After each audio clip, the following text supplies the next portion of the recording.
it's me. It's the one, the only Pod Friends, welcoming you to Starfleet Universe on Call. And tonight we have Barry. There, how you Barry. doing? Hey there, how are you doing? Doing good. Yeah. So tonight, I guess we're discussing the Loriyill. Yes, we are. Tournament cruiser. Loriyill is a dancer ship. It's direct fire. Mm-hmm. It's turn mode A, 3/4 movement. So it's a very small, thin ship that's highly maneuverable, but it has extra thick shields, and it has some slightly different weapons. Everything's completely direct fire. It's a magical race, so they use magical fireballs. Understood. It's Yeah. that was an interesting thing when I was reading the rules, which it says it's magical, meaning that the only people who actually understand how the technology works are the Loriyill. Right. Loriyill. Yeah. Had to double. Right. I just remembered how it was actually put in the rule book. They actually put the pronunciation of the Empire in the rule book. It's Loriyill. Yeah. Right. And in appearance and effect, they resemble the fireballs. In appearance and effect, they resemble huge balls of flame. Although how they can pass unaffected through space is a complete mystery. Understood. Yeah. So the fireballs, it has 6 of them. 4 front half, which is really good arc, and then 1 LS and 1 RS. And it's a 2-turn arming weapon. 1 point of power per turn. And it can come from any source. They cannot be held, but can be maintained in a ready-to fire state by rolling delay. Right. So basically, yeah.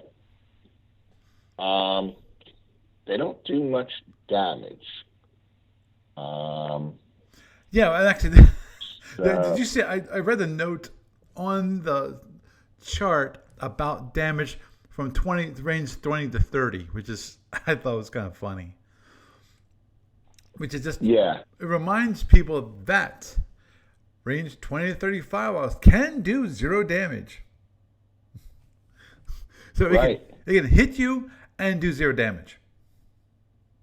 It is a possibility. Yep. You roll to hit, and then you roll to see how much damage it does. Mm-hmm. So there's 2 variables in there, and that kind of goes with the D&D fireball, which did so many D6 of damage. Yeah, that was another thing that I noticed, which was it's random. It's D6 on the amount of damage. D6 plus 3, D6 plus 2. You know, that is interesting. Yeah. So basically, the damage falls off. And to tell you the truth, D6 plus 3 versus D6 minus 1, it's not like it does double damage. Right. Right. But so from range 0 to range 30, it falls off a little, but not too badly. What falls off is the hit numbers. Mm-hmm. But for 2-turn arming weapon with 1 point of power per turn to arm, and remember that's 6 points of power for 2 turns to get them all armed. Mm-hmm. Now you're not probably going to be able to hit with all of them, but you could probably hit with 5 of them. Yeah. So it might be able to do a decent amount of damage. But they also can be overloaded. Right. And the overload is an enveloping overload. Right. and it requires 3 points of power on the second turn of army instead of 1 point. And they can't be. And they have to be done via energy allocation. Reserve power. Yeah, you can't do it in reserve power at all, which is interesting. Right.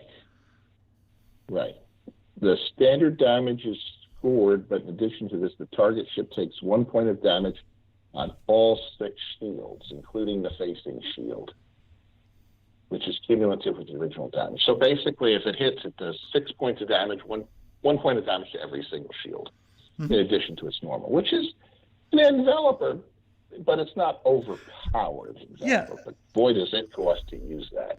Oh, yeah. And the funny part to me was the general reinforcement, in that with the general reinforcement for the fireball, one thing that has to occur is that first you take the direct damage and remove that from the general reinforcement. Then you can use general reinforcement to protect the overall damage, the enveloping damage. Right. So if you've got a ship that has a down shield or two, that enveloper can't be stopped with general. Exactly. That to me. But then again, an enveloping plasma S is going to hit hard on a down shield, and a Hellbore is certainly going to hit hard on a down shield. Right. So this is not going to do that much damage. Right. Because that ship does not have enough energy or power to overload them all. I mean, let's say you want to overload 5 of them. That's 15 points of power. That ship just doesn't have it. Oh, agreed. And it is, I'm currently that I'm showing is the actual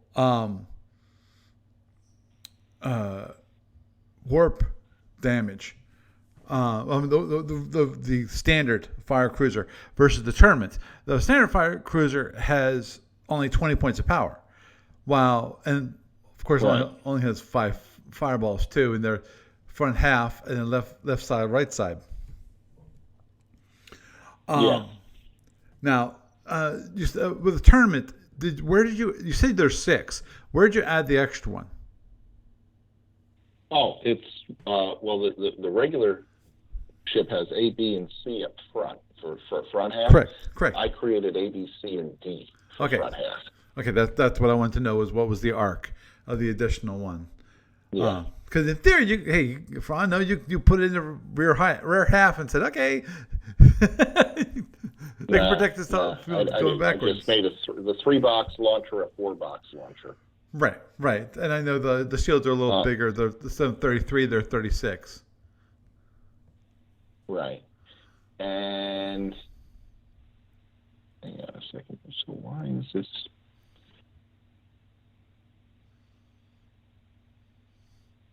In the Tremor Cruiser, you've got 4 batteries instead of the 3 that I'm currently showing to everyone who's on the video.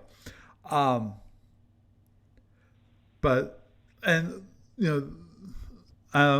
reading a little bit about the history of the Loriyill, and that is that when it comes to, originally they didn't have phasers, but later on they decided, this was a good idea to add them. Yeah. And the whole history of the Loriyill actually is kind of interesting, because I read through the quick excerpts of they consider themselves the protector of the Omega sector, though they're not as the protectors as I think the ISC think they are in the Alpha Octant. Well, that and they also, they were not the ISC. They were not aggressive that way. Right. And also they were only aggressive against the soldier. Oh yeah. Yeah, and their weapons are designed really to take on the soldier, because the soldier have shields where you're not going to be putting shield boxes on every facing. Well, if somebody's got an enveloper, kind of keeps the soldier honest. Agreed. And as I pointed out, general reinforcement doesn't do squat. You can't use general reinforcement to protect yourself in the enveloping case. Right. Now the overloads cannot be held. Right. Yeah. Which is, in my mind, that's fine. And the enveloper only does 1 point of damage per shield. Correct? Correct. Okay. Correct. So let's say you were firing at a range where, let's say you're at range 7, for example, where you're doing 1d6 plus 2. Right.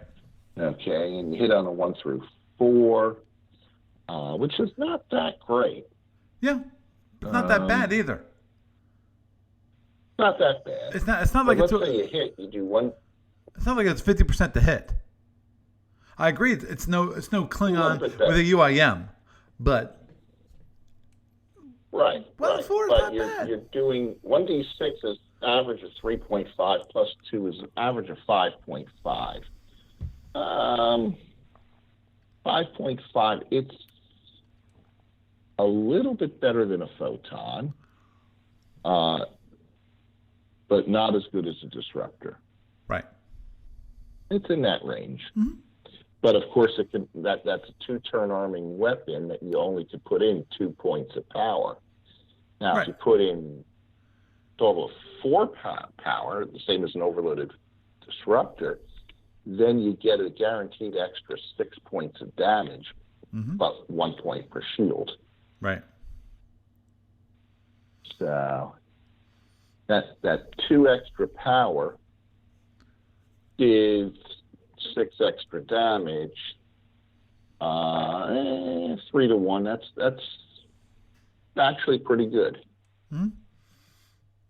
Yeah. Definitely. It being that cheap, one point of power per turn makes it quite cheap and very reasonable to actually to charge. Of course, at the same time, it's 3/4 movement ship, and it only has for the tournament it has 24, versus the normal ship it only has 20. Right, but it has 5 impulse and 6 ATR. Right. So it's got a bit of power. Now, the flame shields are an interesting weapon. Definitely. And it's not really a weapon. So the flame shield requires up to 4 points of energy, each of which operates the field for 4 impulses. So you can turn it on, and then it's up for a maximum of 16 impulses. Yep. And once it's activated, you can't add any more energy. And it's the activation to be activated in any impulse during the final function stage of impulse activity. Right before ED. Right. It takes effect instantly. Right. And they can be deactivated either by exceeding their activation time or by voluntary deactivation. And it has energy backlash. The flame shield causes a backlash of flame which damages any ship or other unit that attempts to hit the Loriyill vessel with a direct fire weapon. That includes bolting, plasma, yeah. Yes. And to determine the damage caused by the firing unit, divide the damage done to the protected shield facing the ship by 4 round fractions of 0.5 or more up, and basically under 0.5 or less. Resulting damage is applied to the facing shield of the firing unit or resolved as internals. So basically, you hit it, it hits you back for a quarter. Right. Backlash is automatic and unerring. It is not affected by EW. The backlash damage is treated as a separate volley.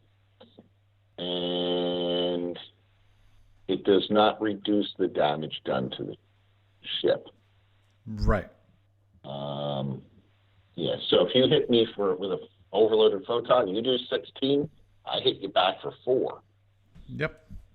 And if you were within feedback range and you fed back 4, and then I hit you for another 4 from my flame shield. Right. And the one thing to keep in mind is that feedback damage does not additive when it comes to the flame back damage. Right.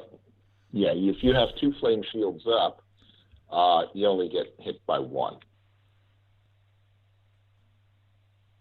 Yeah. Do not affect tractors, transporters, ESGs. They don't harm ESGs. No. I don't. It's not okay. The one thing that is difficult, and that is, because there's 2 things that are of note. Number 1, when you actually activate your flame shield, you do not have to announce how much energy you put into the flame shield, so they don't know how long that's going to last. That's number 1. Right. Number 2, and this is the dastardly deed itself, and that is for each point of energy, i.e., each point of energy, you get 4 impulses of flame. But for each point of energy, for each point, you have to wait 32 impulses before you can use it again. Yes. So you only put 1 point of energy. And the thing is also, you don't have to. If you put 4 points of energy into your shield, flame shield, you do not have to use all 4 points of energy, but you lose the additional energy. But obviously the benefit... you use it. I think you use it all. Right. Oh, wait.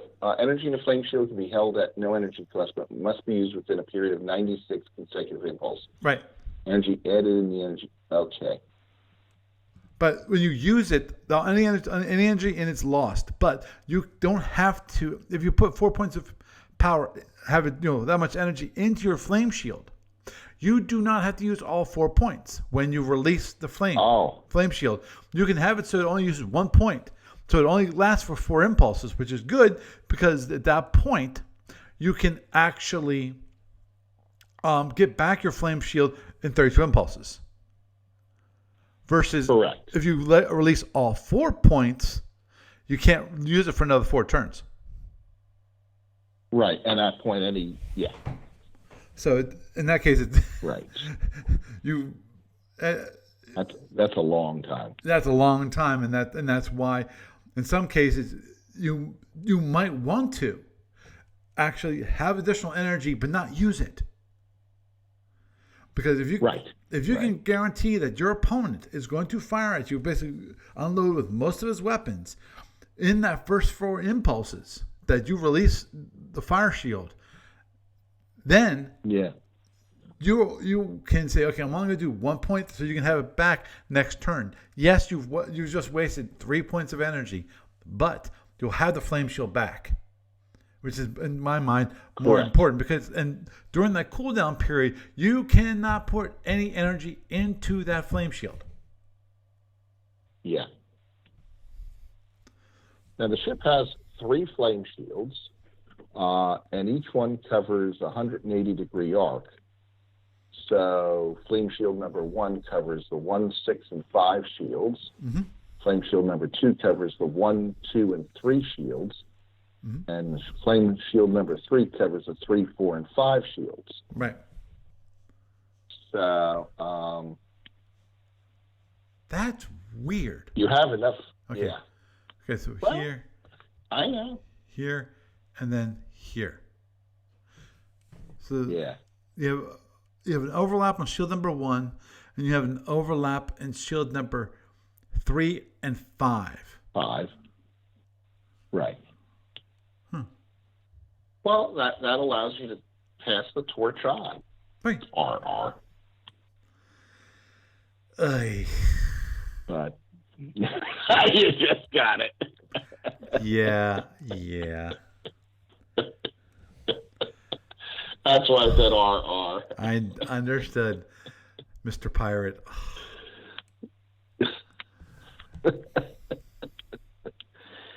So, yeah. Now, one other thing that's interesting is the ship only has a damage control rating of 2. Yeah.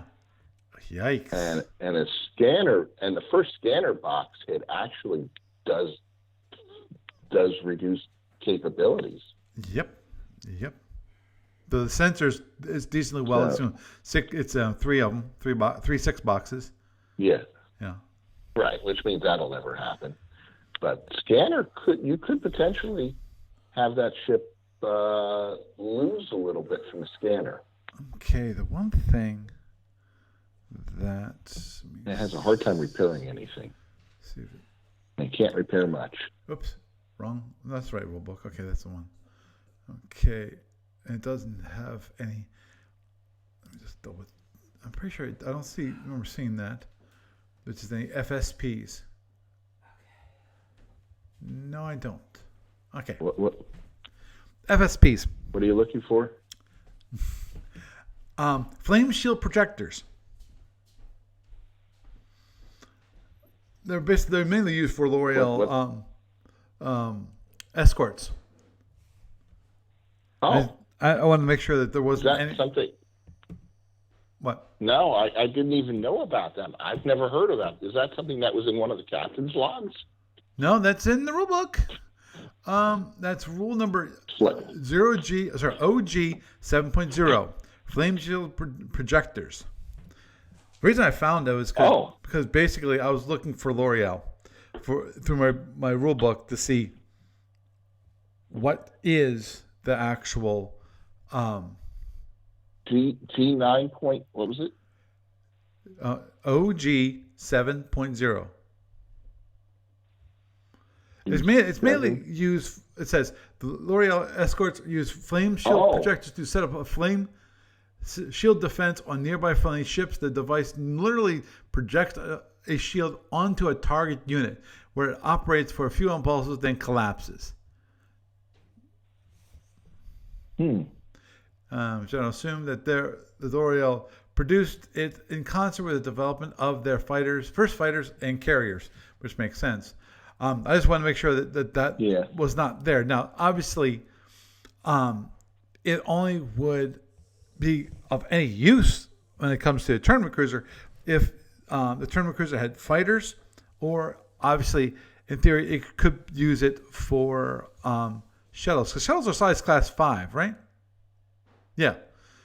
Yes. Drones are size class 6.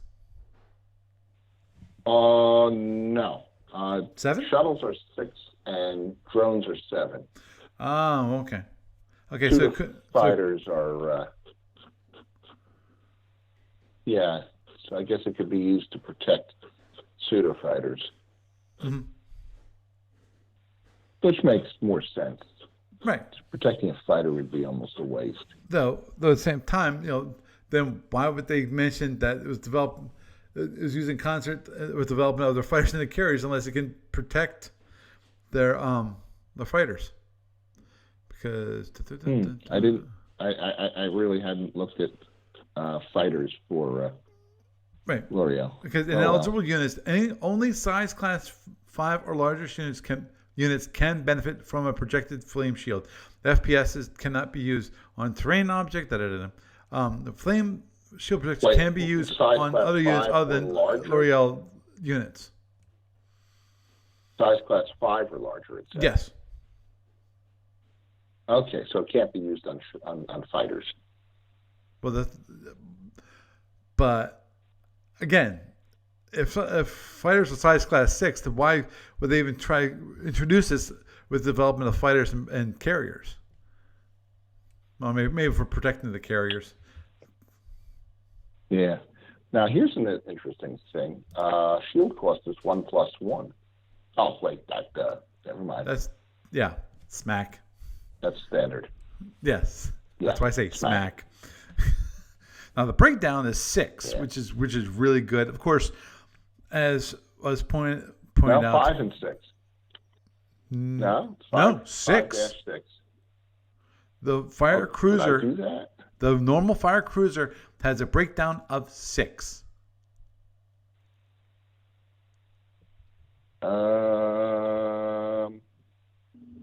Unless there was addendum. That's interesting. The Ken Burnside PDF has 5-6. Okay. The breakdown. But I don't know what does the one in the client say. I did not check the client. Right now I'm showing the one that's in the SSD. Let me.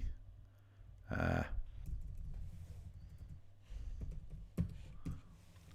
me see if we can bring that sucker up. And let's just go here and go authentication mode. Yeah, go for it. And then give me that. Tournament battle. Just give me a room. And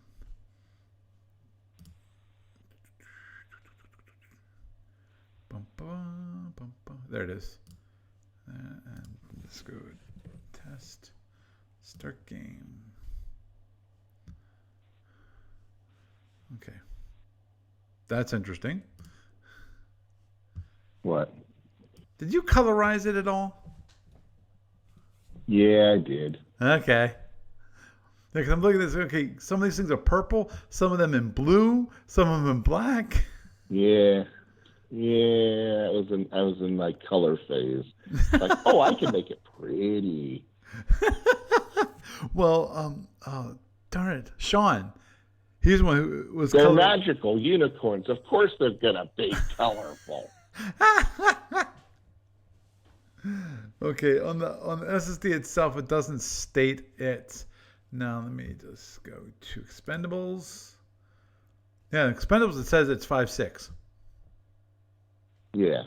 Okay. That's probably a mistake because I copied off the Ken Burnside. Yeah, and but you're saying that the SSD shows 6. Right, not the terminal SSD, but the actual Fire Cruiser. Yeah. SSD. Yes. Yeah. So that's a mistake. It should probably be changed to 6.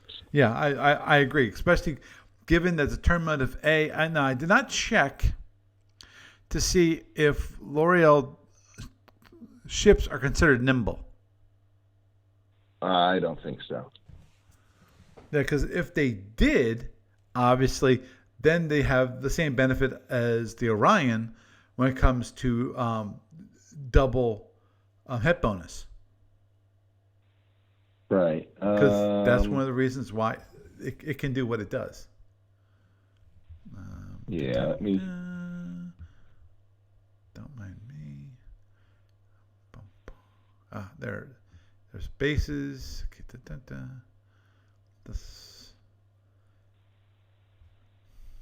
And of course, they have a magic ability to talk to each other within their own space.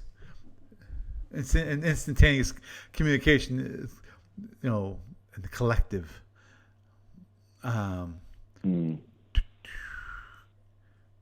Okay. I do not see. I'm just looking. Okay. I do not see any mention that nimble. that all of them are nimble.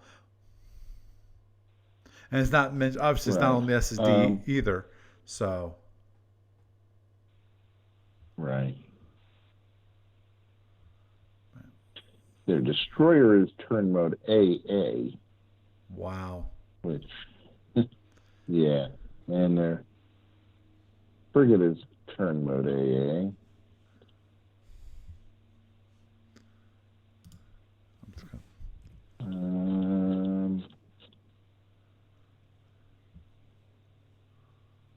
Let's see.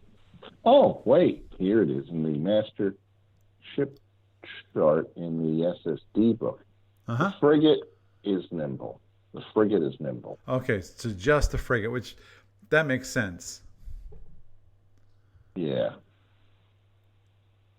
Yeah, a turn mode, quarter movement cost. Yeah, it's going to be nimble. Yep, and actually, I'm looking at the SSD itself, and and the SSD itself, it marks it as nimble for the frigate. That is. Yeah. Yes. But it doesn't on the destroyer or the fire cruiser. So okay, so it's not nimble. Mm-hmm. It's maneuverable enough. Understood. So the interesting part about this ship, obviously, you're not going to want to go in close against your opponents, though obviously you have stronger shields than your opponents overall. And a flame shield. Right, a flame shield. And the flame shield is good to have additional damage against your opponent, especially against the Phaeton shield. Now, this is the tough part about that in my mind is that okay, you got a 1d6. Okay, let's say you get a range 3 or 3 and 7. You got a 1d6 plus 2. So that means you can go do from 3 to 9 points of damage. Oh, sorry, 3 to 8 points of damage. Sorry. And you might be able to hit with 5 to, sorry. Yeah, 5, right? It averages out to about 5.5 points of damage per okay, so you hit for 5 to 6 fireballs. Depends. So you fire, say, 5 of them. Let's say, unless you've got them front center lined. Right, that's why I'm saying 5 or 6. 5. So let's assume 5. Yeah, and with 1 to 4, so maybe 3 of them hit. Right. That's about 15, 16 points of damage. Right, which means not that much. Right, exactly. Which means that you're not going to get through the shield on the first time around. This produces a problem. Correct. What that means to me is at the very least, if you're going to have to put 2 flame shields up because of your opponent.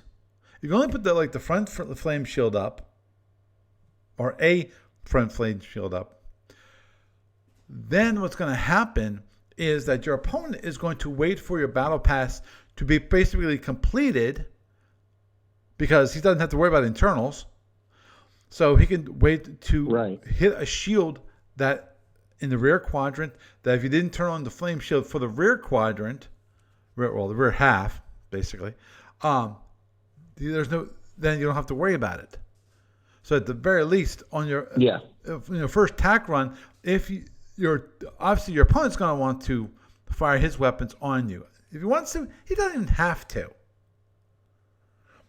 Will he? Most probably. Yeah. But you're going to have to use at the very least 2 flame shields. And the question is, at that point, how long do you have the flame shields last?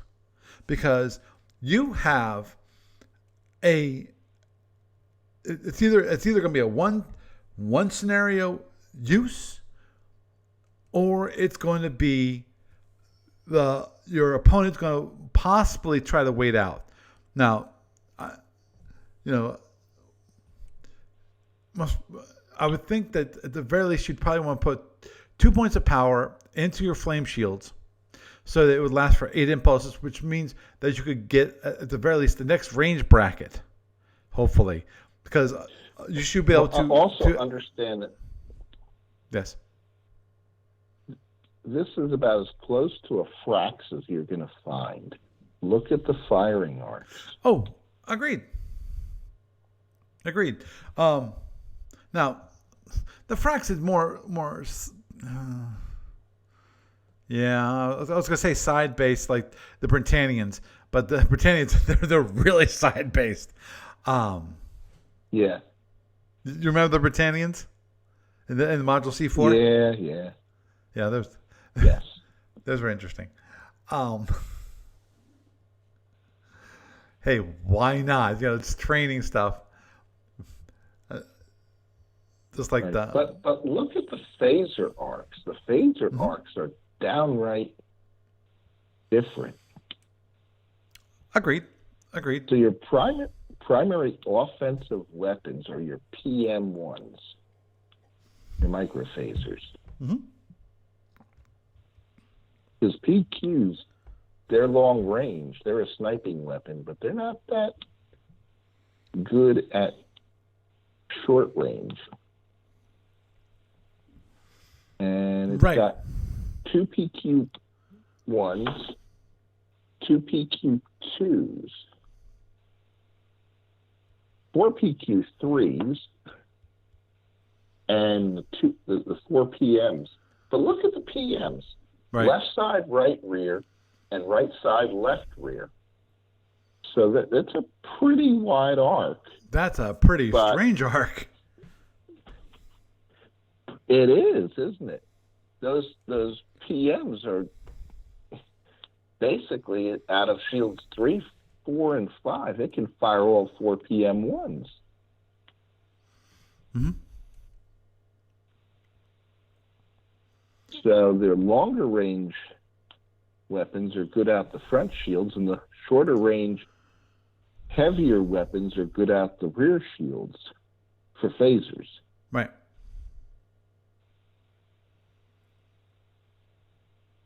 So it's the tough part about the PM1s though, as you're pointing out, is the arcs. yeah.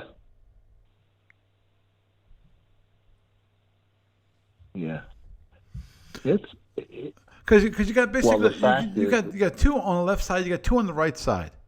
That's what you've got yeah. when it comes to an offensive. What? Now, defensive, you got some awesome arcs. Yeah. Because you got left side, right rear, and right side, left rear. So if someone tries to come up behind you, you've got a good bit of weaponry that can hit your opponent. Yes, and PM1s I think are are a little more powerful than phaser ones. Oh, agreed. Range. Now, again, of course, the whole issue with phaser M's are they're to hit. So that means either they hit or they miss. All or nothing. Yeah.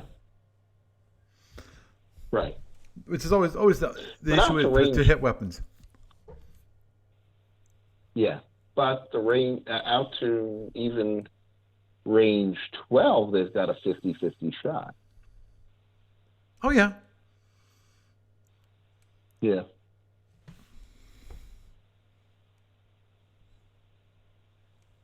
And the PQs are, they're a longer range weapon.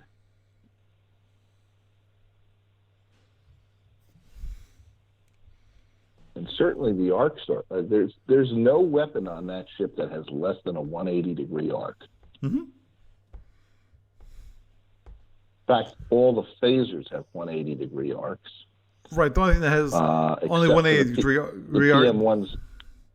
Yeah, the only thing that's it only is a 180 degree arcs are the fireballs. So the PM1s actually have 270s. They added, left side, right rear, Mm-hmm. and right side, left rear.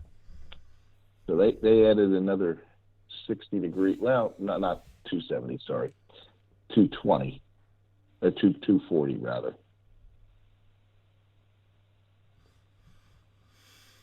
Yeah, they're 240 and everything else is 180.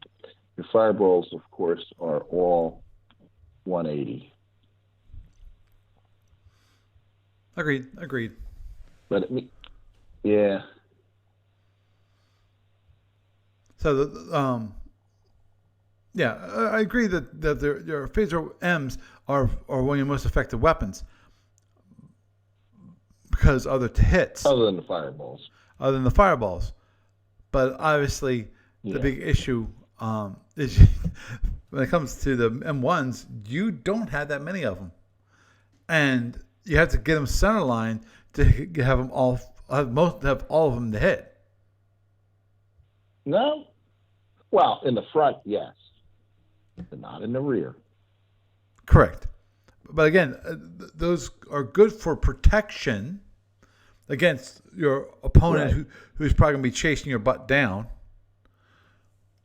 Yeah.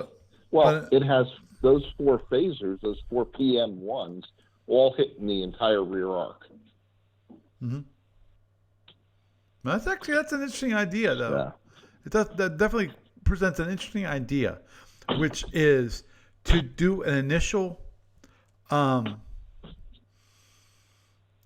battle pass. Hold your PMs. Yeah.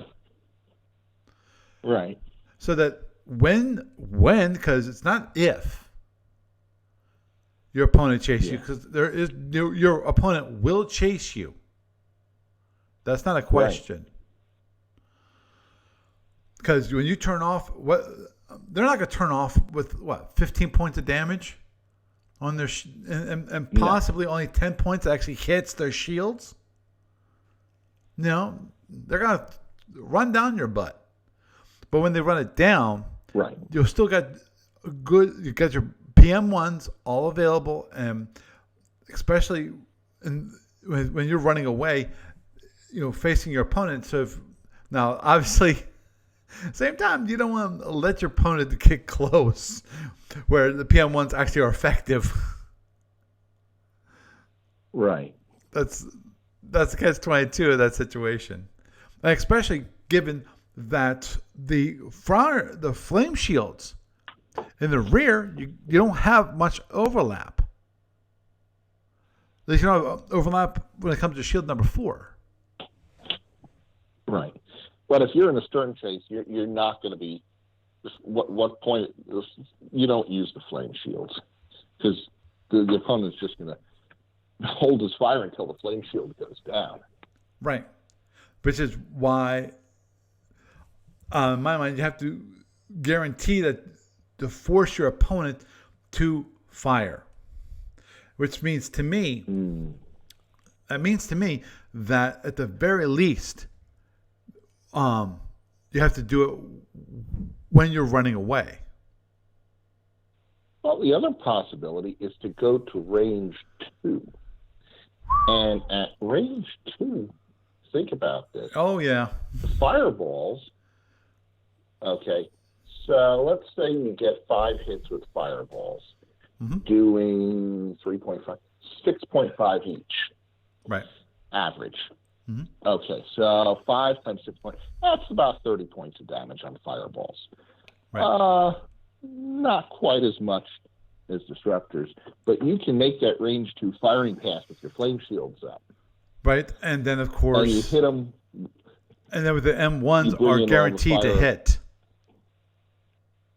at range 2. Yes, and you still have your PQ1s and your PQ2s, which are doing moderate phaser damage, and your PQ3s are actually doing. It has 4 of them, and they will at range 2. They're actually pretty effective. Mm-hmm.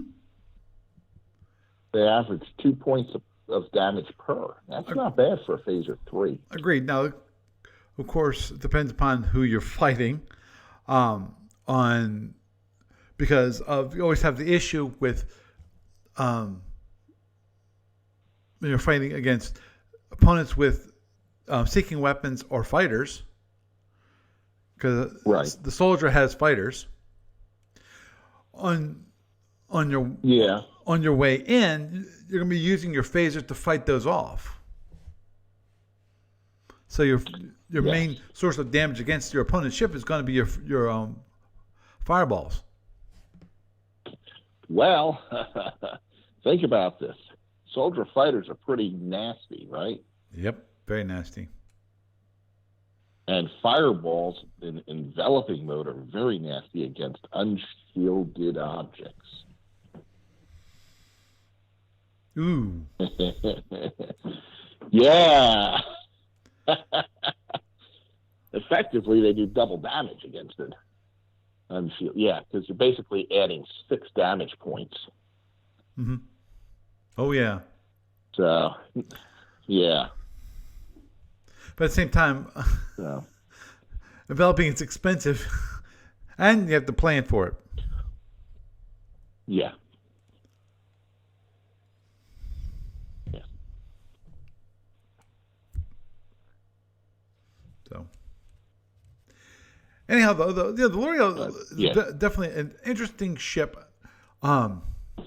Much lighter weight because if you look at it, there is no hull. Well, actually, yes, there is hull. Right. But even the hull, There's all, but it's not much.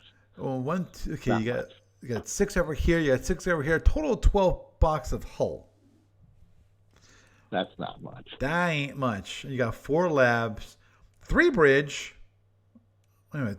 What, huh? An oxygen emergency. Okay. There's oxygen emergency. From over there, I was concerned there that didn't have those. Yeah.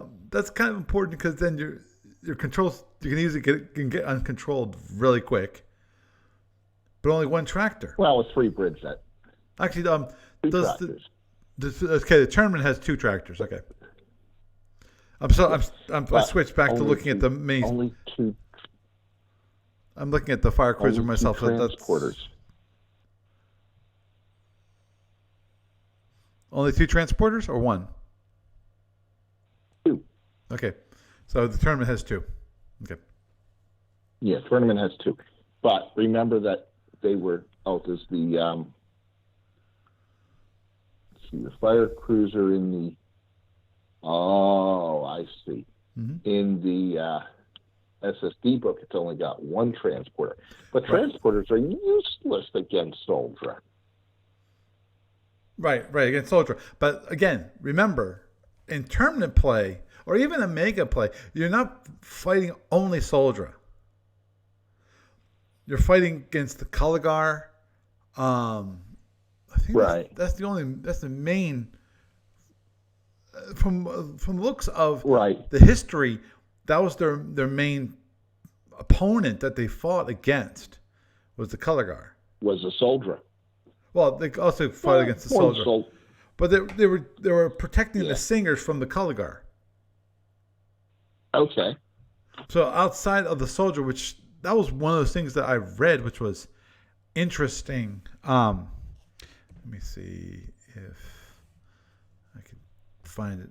It's up in the history portion.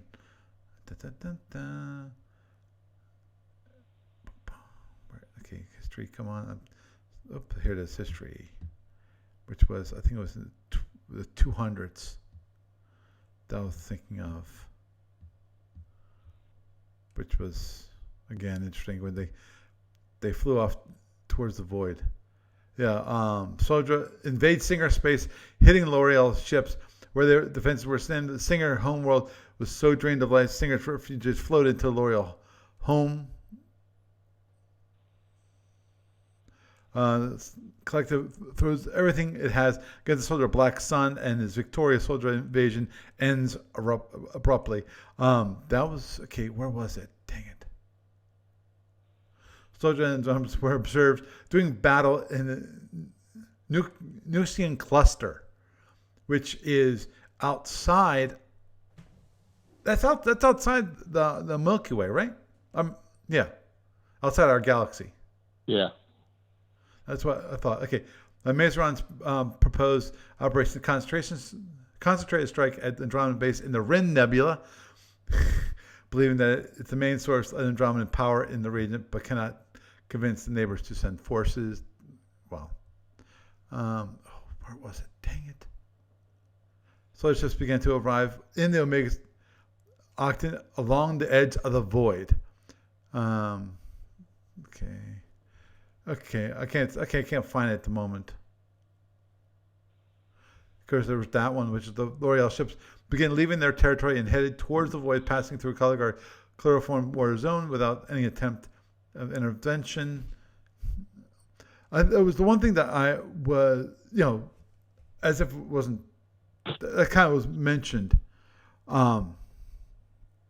in that part of the history of the color of the Loriyill. which is that the Soldra came from outside of the octant. Right. Which to me was interesting. I did not realize that. Yeah, I think they came from one of the voids or something like that. That wouldn't surprise. But of course, the question in that case, when it comes to the history, getting back the history portion of Loriyill, and that is, I know that the Alpha octant, they crossed the void to get to the Omega octant. Of course, also they went around the void via the LMC, Lesser Magellanic Cloud. You know I forget what that was. Yeah. You know what it is. You know, they traveled up to there to defeat the Andromedans, and then came back down into the Omega octant. And one thing that was mentioned in the history was the GSX. Let me see if I can find it. GSX. Sakharov or something like that. Yeah, Sakharov. That's the one. Federation Sakharov is led God, back. That's scary that I remembered that. Yeah, is led back to the Alpha octant by the Eridani, entering the galaxy near the falling space and returning to the UFP after 5 years of exploration. Using the information gained during the mission, the Federation began to seek ways to set up a permanent communication with the FRA. Big surprise. And extend its influence. The FRA, yeah. Yep. Extend its influence into the Omega octant. Right. And there it is.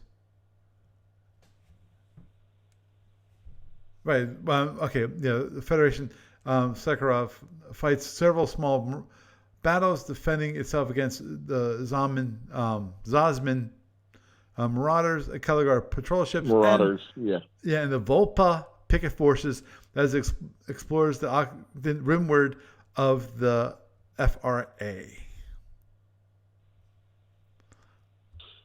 Yeah. Big surprise. Well, another wormhole was discovered near once Rin space.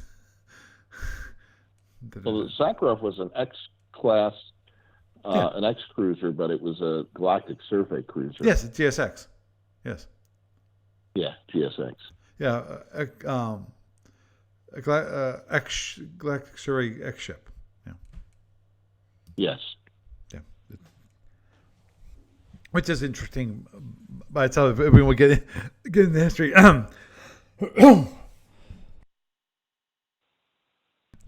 But yeah, unfortunately, Gary Carney's not here because Lord knows he would go off on the history of the Loriyill. You mentioned the FRA. Oh yeah, FRA. Just any of the history of the Omega octant, he would be right. He'd be there.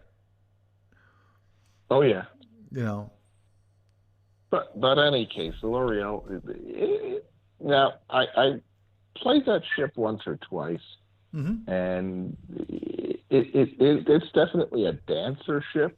Mm-hmm. Well, come on. All you have to do is look at the number of internals on the ship and say, yeah, it's a dancer ship. Right. It's not like there's any who can come in and you can blow through its shields, get internals, and it can still fight. And this ship has got very thick shields, though. Well, it's kind of like the Andromedans, hard shell on the outside, but soft and chewy on the inside. Well, there is that.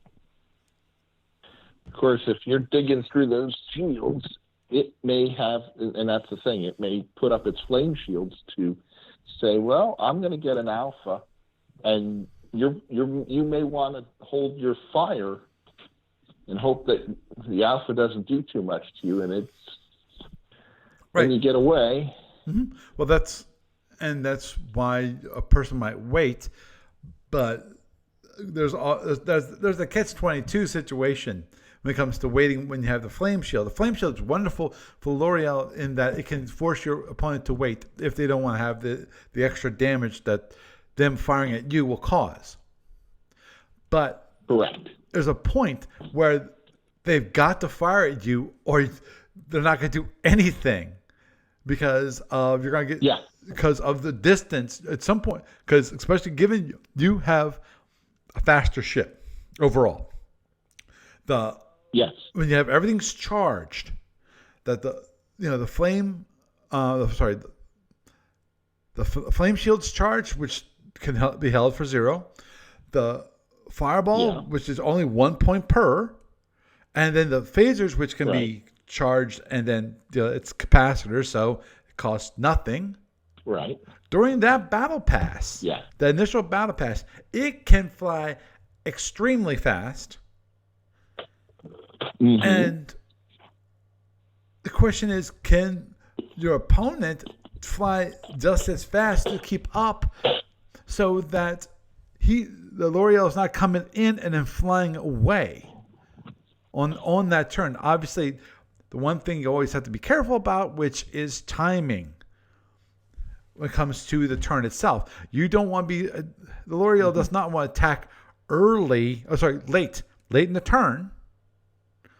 Best is to get it early so you have time to run away during that turn. Right.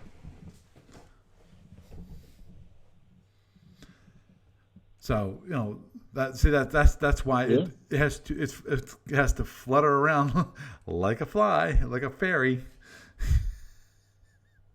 Yeah. Right, and it's got that third flame shield, so it might be able to make a second battle pass under flame shield protection. Yep, agreed. Obviously, that's one thing that's always difficult in my mind, is that changing the shield you're fighting out of. It's easy. It's easier to fly around in circles going one way. It's hard to fly around one way and then go and come around the other way. Obviously, you can do it via head, but do you want to actually use a head to change direction like that?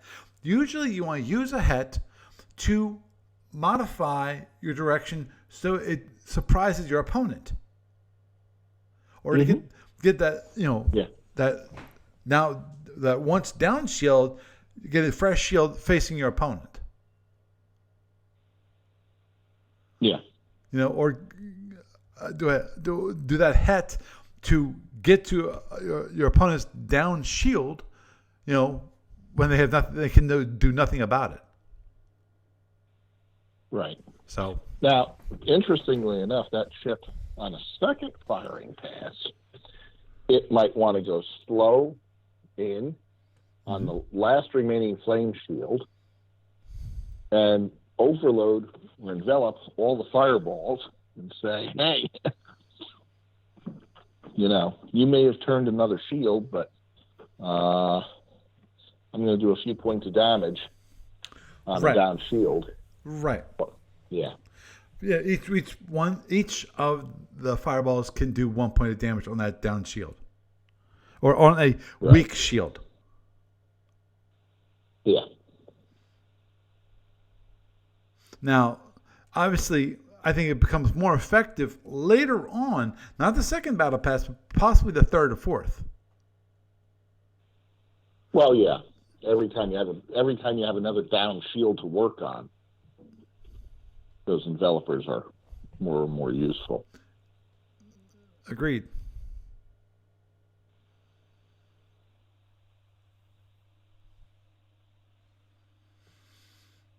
Yep. But anyhow. Okay, I think with that, we'll let it go, Barry. It's been nice having you around. Yeah, same here. Okay. Is there a particular... Okay, so, who haven't we covered? Let's see. Next week, will you be here? I will be in Seattle. Okay. I assume you're going to be with your daughter, and therefore you won't be here with us. That is correct. Okay, that is fine. That would be, yeah. That's it would fine. Not be right for me to, yeah. That is fine. All that means is that What I want to do is next week is go over Captain's Log number 53, possibly also since we have video for people. I actually can go through Starfleet Warlord and show some of the things that are done in Starfleet Warlord. It's a play by email game, which is quite a bit different from Starfleet Battles. It's more, though, obviously. I'm not sure, Barry, you've ever played No, I don't think you've ever done that. Playing Starfleet Battles. I've never played Warlord. No, I'm thinking about Starfleet Battles via email. Never played it by email. Yep, I didn't think you have. Yeah. Before the advent of the client and when the internet was still young, I used to do both. I used to play and also moderate games via email, which now is right. The only time I've ever seen games via email these days are the larger fleet battles, because that's when things get really what do they interesting. Have back then? CompuServe. Yep. At a CompuServe account, and actually we would have we post. There was actually a forum for it. Yeah, Russ, Twitch is the quote-unquote official video platform from now on versus YouTube. YouTube, I still post the video afterwards, but it's not streamed live anymore because they dropped Hangouts. Right. So I can't. So I could no longer share my desktop. So which is most of what I want to do. Yeah. So at Gamers of Summer, I learned a few new games that were kind of interesting. Mm-hmm. So there was Azul, Azul. Mm-hmm. That was actually pretty interesting. Mm-hmm. It was a tile-based game. Yep. And now another one I learned was Concordia, which I thought was a pretty good. I don't think you played that, or did you? No. No, it was on Monday. You were not there. Oh, I definitely was not there on Monday. Yeah, and on Saturday, my main focus was on Merchants of the Federation, and try and play test that and recover from play testing that. And then Sunday, I spent most of the day chatting with Doug, but also I got to play, the game with you, Through the Ages. Through the Ages. Yeah. Yes. And by the way, since then, the expansion has come out, at least on a digital version. Yep. For Through the Ages. But then there was, I played Azul, which I liked. Concordia, I really liked. But when I went to buy a copy of Concordia, it's hard to find. Right. It's out of stock. So I think it was recently reissued or something like that, and they're just having a hard time manufacturing enough to keep up with demand. Understood. Well, that happens when you have a popular game. And there was another game I saw, and it was I didn't play it, but I walked over after they were done playing, but before they had packed it up, and it was called Brass Birmingham. Mm-hmm. And there was an old game called Brass, which has been reissued with better graphics, called Brass Lancashire. And that one is supposedly good, but Brass Birmingham is really, really nice. Oh my God, the graphics are amazing. Mm-hmm. I don't know if you watched any YouTube videos by Tom Vassell, Dice Tower. Yes. Yes. He had some interesting things to say about Brass Birmingham. He said it's one of the top-rated games of all time. A lot of people like it.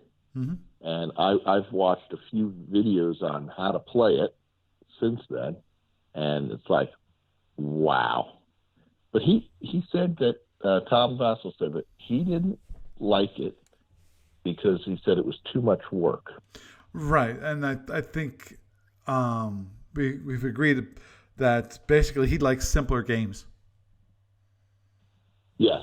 That it, Oh, did I discuss this one with you? yes, we actually went through all your games that you went through in Gamers of Summer. Sorry, it was last week or the week before. I think it was last week. Yeah. So I'm reiterating this stuff. Yep. But I went to the local friendly game shop and asked them for Brass Birmingham, and they're like, Can we put that in order for our you? distributors don't have it. Oh, okay. Well, we'll try to get you one, but it may be a while. Right. Well, hey, if you can wait and get through your local game store, do it, man.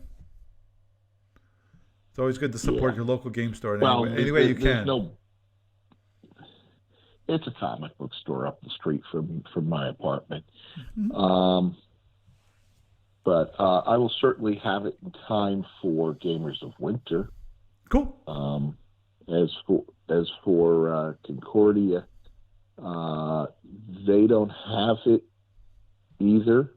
But I did check online, and now there's an interesting place just up the street from my daughter's apartment in Bellingham called Rook and Rogue.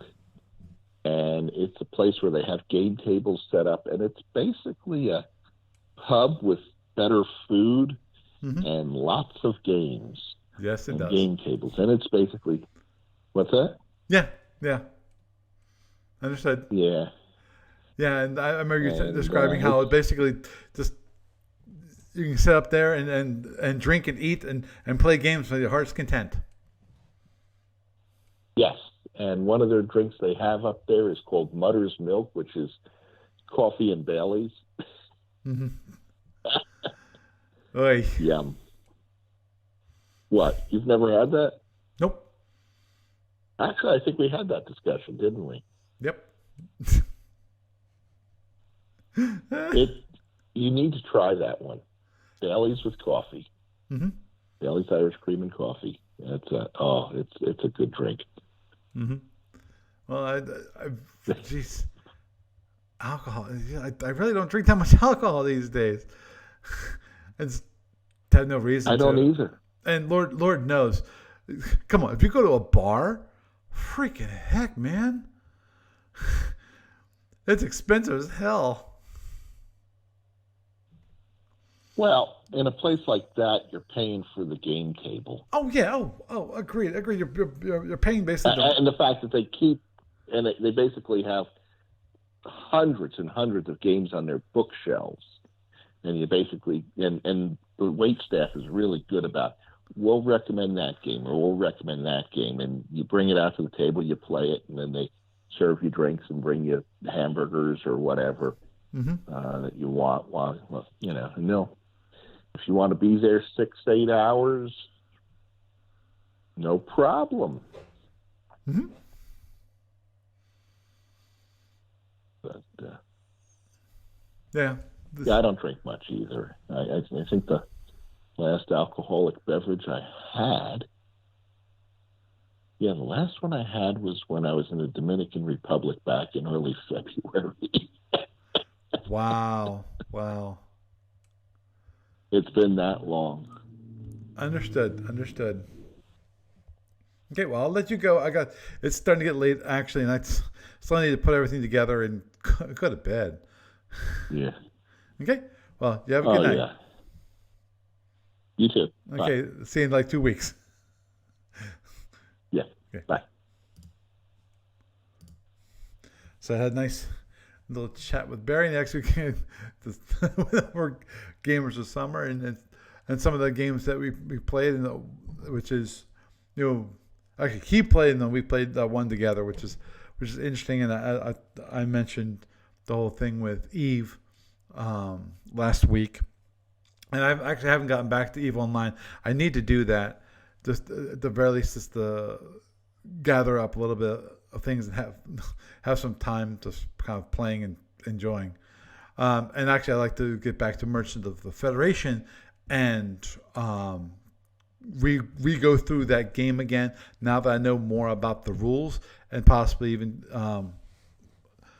ping up Jay again on the issues that I've found.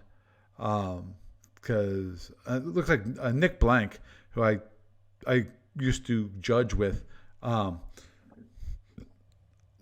that he it seems like he's been into Merchants of the Federation and he's played it a few times. At least that's what it seems like to me. So I think with that, we'll wrap it all up. So with that, I am Paul Franz, and I bid you a good night.